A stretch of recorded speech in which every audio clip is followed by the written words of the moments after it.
Good morning and welcome to Farm Factor. I'm your host, Jamie Bloom. First up today, Duane Toews is joined by Tom Verry with the National Biodiesel Board. Then enjoy this week's Kansas Soybean update. Next, Kyle Bauer is joined by Allen Merrill with Midwest Dairy Assocation to discuss the dairy industry. Then it's this week's Kansas Farm Bureau update, and we'll end with Plain Talk featuring Kyle and Duane. Stay with us.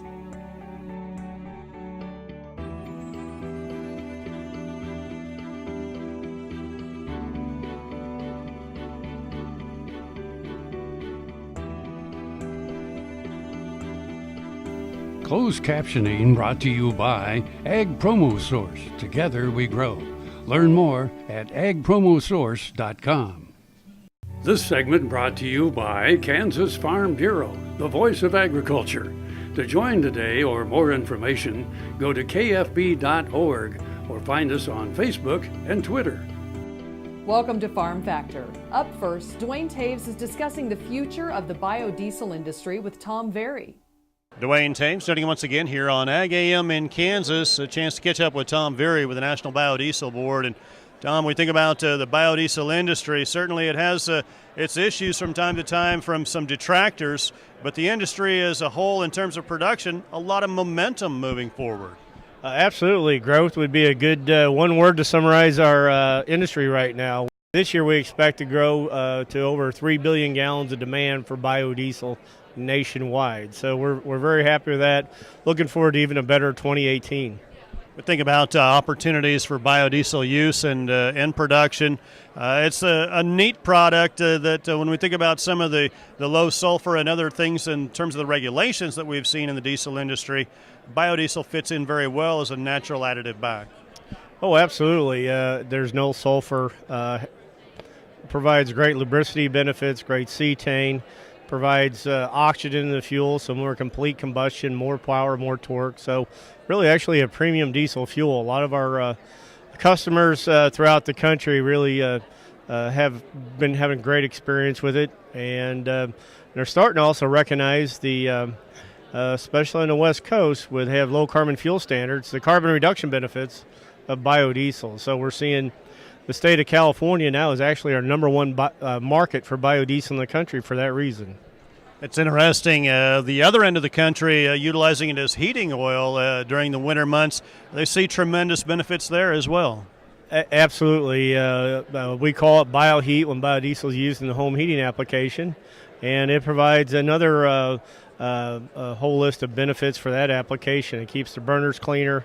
Has better emissions than the competing products, and we're seeing a very widespread adoption in the Northeast, especially centered in New York and New York City. The city of New York using they just went to a 5% blend this fall, and the state of New York just passed a bioheat standard for the collar counties of New York. A 5% blend will be going in shortly as well.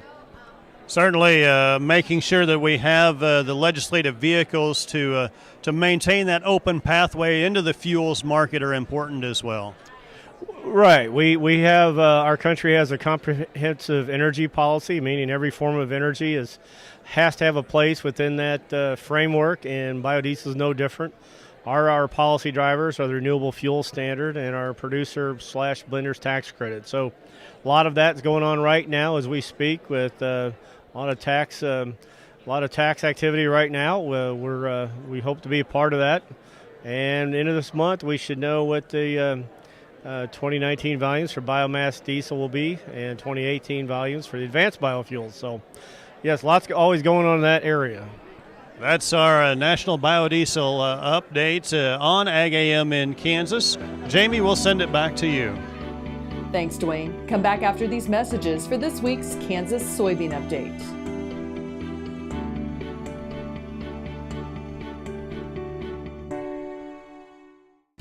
KFRM is one of the largest farm radio stations in the nation, dedicated to informing and entertaining rural listeners from northern Oklahoma to southwestern Nebraska.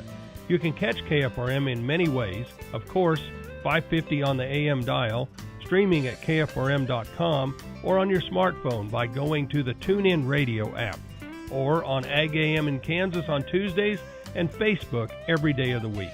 KFRM, tune us in. You'll be glad you did.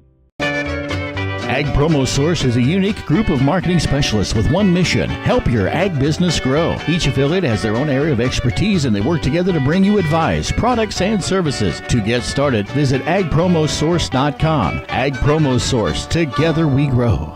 Hi, I'm Randy. And I'm Paul from PFI. We would like to personally invite you to stop by PFI, home of Boot Daddies. PFI is America's Western store, covering over 50,000 square feet. Over 25,000 boots. Visit Saddle City with the largest selection of saddles and tack anywhere. A huge selection of hats at Big Spur Hat Company in PFI Town. And choose from the best brands of clothing and accessories for the entire family. PFI, located on Highway 65 at the Battlefield exit in Springfield. And I'm not kidding. This segment is brought to you by the Kansas Soybean Commission, the Soybean Checkoff, progress powered by Kansas farmers. Welcome back to Farm Factor and the Kansas Soybean Update. This is the Kansas Soybean Update. It's brought to you by the Kansas Soybean Commission.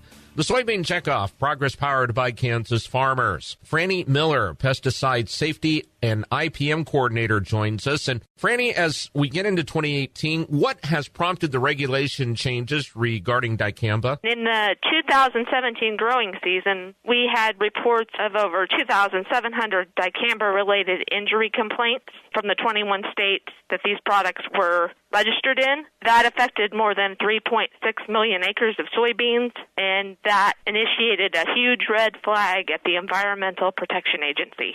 What changes and updates were made to the labels in the preparation for the 2018 growing and application season? Applicators will need to have either a private applicator license or a commercial 1A ag plant license to purchase these products. There are also changes to record-keeping requirements for each individual application. Applicators must attend a dicamba or auxin-specific training prior to use of these products. And then there are specific application restrictions, changes to wind speed, and tank clean-out procedures. What other information will the training provide for these applicators? The training focuses on the label changes that applicators will need to follow for the 2018 growing season. We say applicators, Franny, but who needs to attend the training? Any applicator who plans to apply needs to attend an auxin-specific or dicamba training. Other people that may be interested might be crop adjusters or co-op office staff that are responsible for record keeping. And is there a place that the public can find information about those training sessions? The list of trainings can be found on the Pesticide Safety and IPM website at ksre.k-state.edu/pesticides-IPM. Then you click on the Pesticide Safety Education link, Private Applicators, and at the bottom of the page is the 2018 dicamba training list. The manufacturers each have their own specific site where you can go to view their training opportunities, but the easiest way to probably find them for most applicators would be to go to the KDA website, agriculture.ks.gov.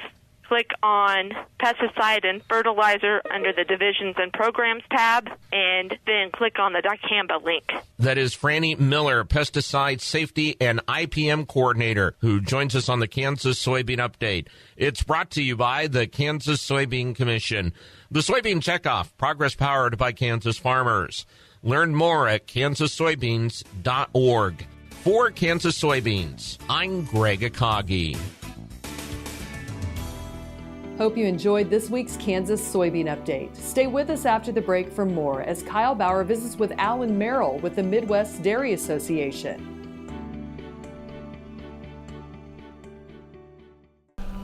What if U.S. soybean oil were an industry sensation? If end users started asking for it by name? That future is here. The time is now. To meet customer demands, the Soybean Checkoff is investing in varieties that produce oil with increased functionality. A message from the Kansas Soybean Commission, the Soybean Checkoff. Progress powered by Kansas farmers. All over the country, more and more communities are making the change to biodiesel made from U.S. soybean oil. And the decision continues, improving the health and welfare for millions of Americans while adding billions to our national economy.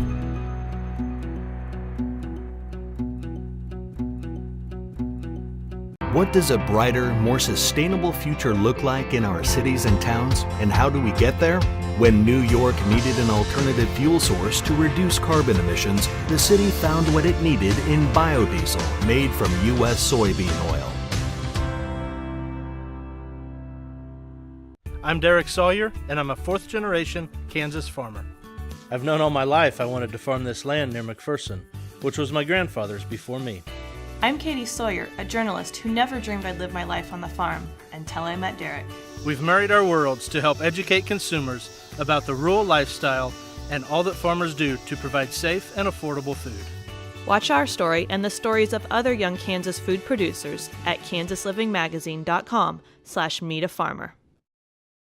Valley Vet Supply is devoted to providing information and professional quality products at reasonable prices. Valley Vet Supply. This segment brought to you by Sure Crop, liquid crop nutrition delivered right to your farm. We're back. Now let's talk dairy with Kyle Bauer and Allen Merrill with the Midwest Dairy Association. Hi, this is Kyle Bauer visiting with Allen Merrill. He is the president of Midwest Dairy Association. Who is Midwest Dairy Association? So Midwest Dairy is a collaborative effort of representing dairy farmers who make an investment into the checkoff to help promote dairy products, trust in our dairy products, and trust into the consumer what we do and what we represent for dairy farmers. And so you use the checkoff dollars to promote that? That's how we do our programs. We take that money. They all invest 15 cents a hundredweight. And so then they have a local board, a regional board, and then some national boards that dairy farmers all sit on. But Midwest Dairy is a collaborative of states from North Dakota to Arkansas and from Kansas over to Illinois. So it's 10 states in the Midwest area. One of your new initiatives is Undeniably Dairy. Tell me about it. So Undeniably Dairy is about 6 months old.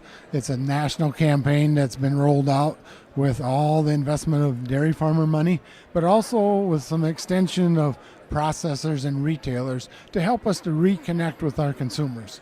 We want to remind them the true value of what dairy can bring to their life and into their diet.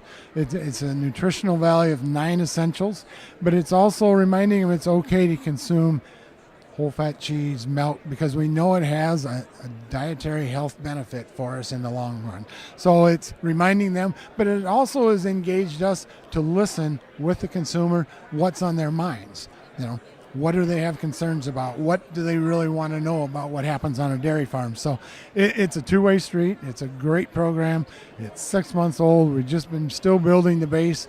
It's a 3-year campaign that we're going to use.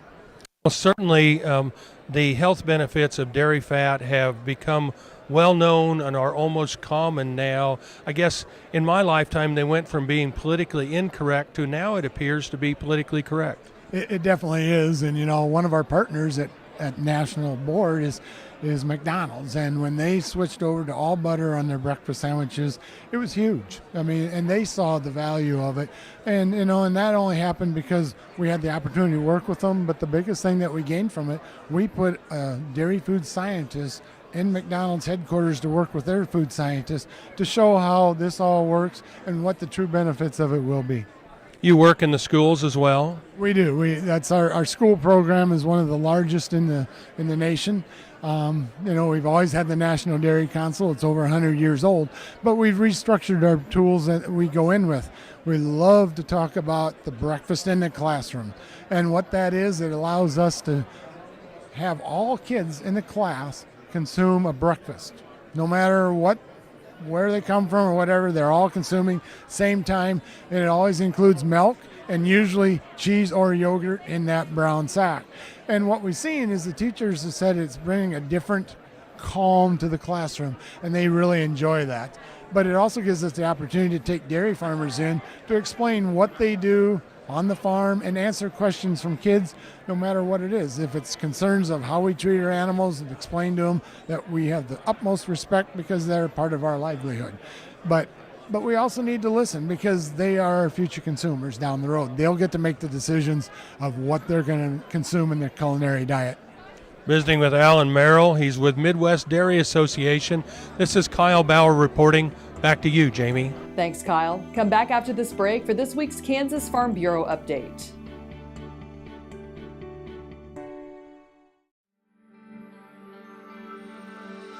Welcome to Western Kansas Wildlife Travel Center, right here in Oakley, Kansas on I-70 at exit 76. I-70, after all, is America's Main Street, and we're right here on Main Street for you. Now that I'm an Oakley resident, I still come in almost every day, and I sit and listen to the conversations of the people around me. You know, the guys who are talking about the big elk they just bagged, or the folks who are taking their kid to college for the first time. People just traveling up and down the highway. Real people, just like you and me. And they find just what I find here, real people to serve them. There's history, there's scenery. We hope you'll stop and see us soon. Welcome to Oakley.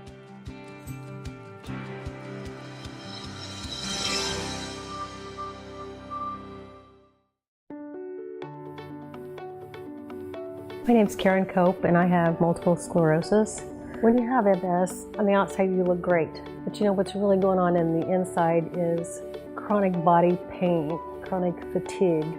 And there's lots of days that I'd wake up and say, oh, please God, help me get through this day. You know, after stem cells, Chloe, my youngest daughter, she was asked by my father-in-law, how's your mom doing? And Chloe said, Grandpa, I've never had a mom like this before.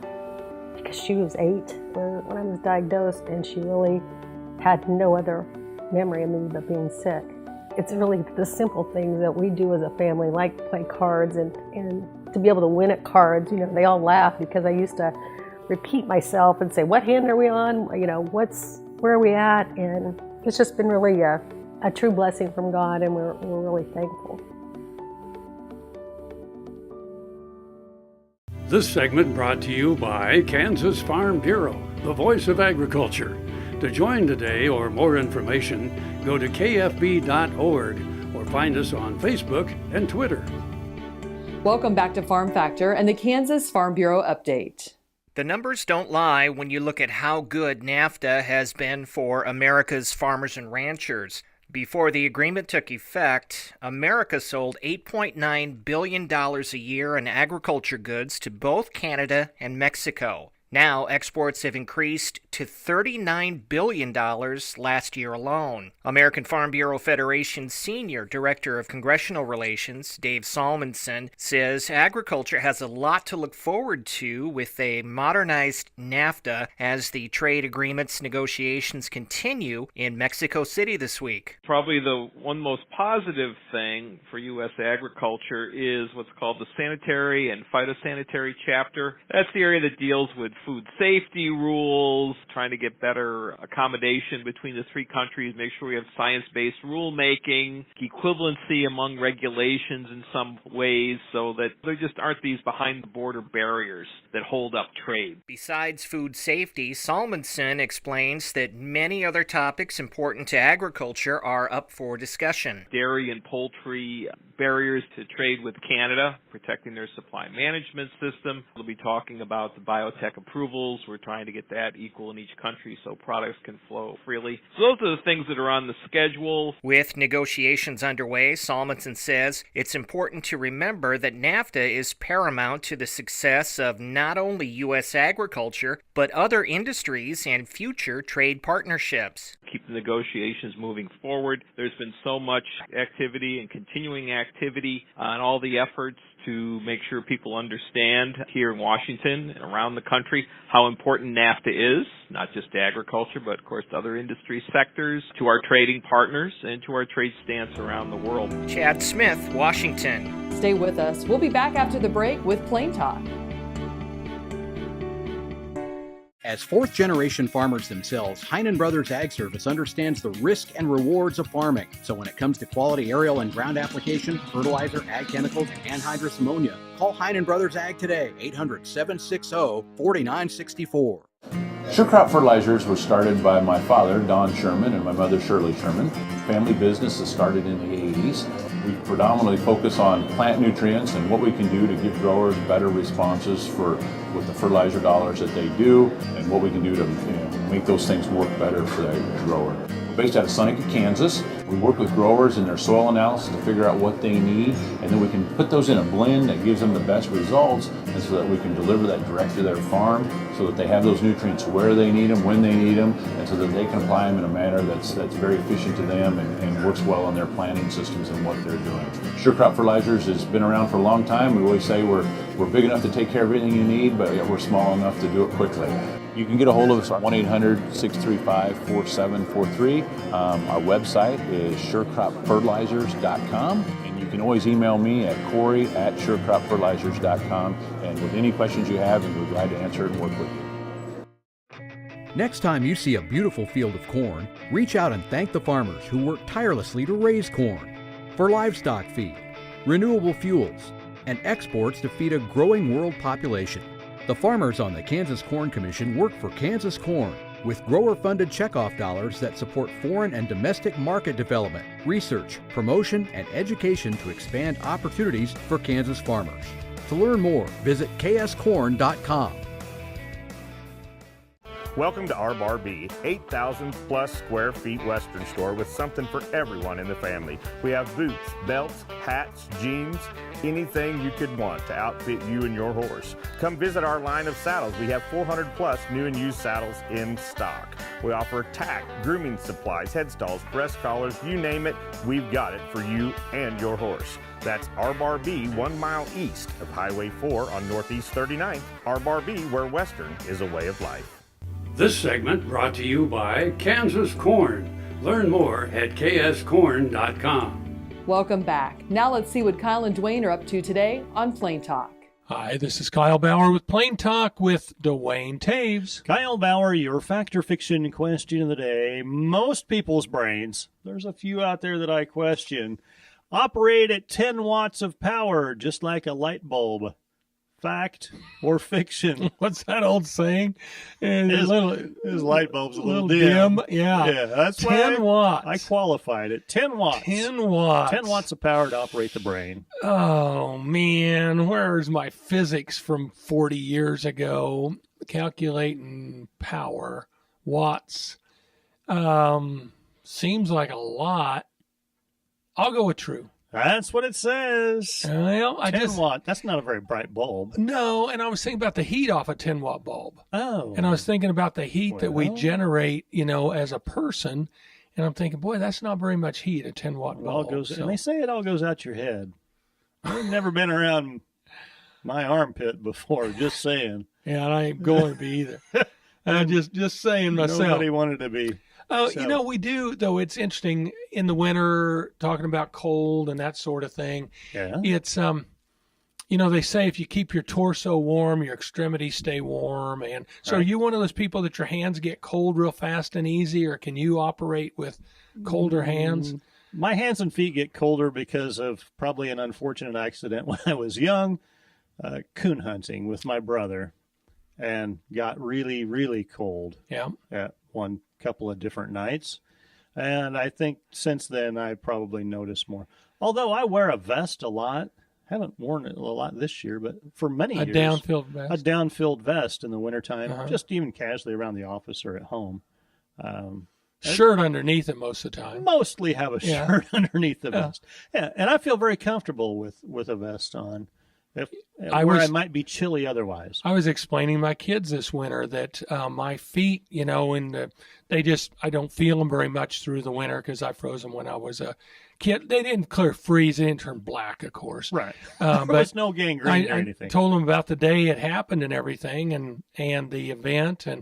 And then we were out coyote hunting that afternoon, and lo and behold, we drove past the place. And I said, "It's right there. That's where I did it." That's where I about. And the day we were coyote hunting, it was pretty chilly that day too. Yeah.